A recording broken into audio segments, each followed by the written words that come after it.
Hello Diaspora. Leo nataka tuongelee kuhusu mradi wetu wa Kigamboni Buyuni. Diaspora, ukweli ni huu. Wakati mnaendelea kuishi nje na mnaendelea kufanya kazi nje, ardhi ya huku Tanzania inazidi kupanda bei juu kila siku. Hivyo basi, nina swali moja tu.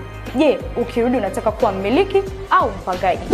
Kigamboni Buyuni ndio jibu lako. Eneo tulivu kabisa karibu na bahari. Kilomita 40 tu kutokea feri. Na kutoka site mpaka barabarani ni mwendo tu kutembea kwa miguu. Hapa ndipo familia nyingi na wawekezaji wanakimbilia kwa sababu wanajua historia inajirudia. Kama ilivyokuwa Bunju kabla ya kupanda thamani kubwa. Hili si jambo la kesho, bali ni jambo la sasa. Kiwanja chako Buyuni sio kiwanja tu, bali ni urithi hadi kwa vizazi vyako. Ni mali inayokuwa na ni nyumba ya kesho kwa watoto wako. Ni kimbilio lako unaposema naenda nyumbani. Diaspora, chaguo ni lako, kuwa sehemu ya Buyuni au kuja kusikia stori zake. Usikose, Buyuni inakusubiri.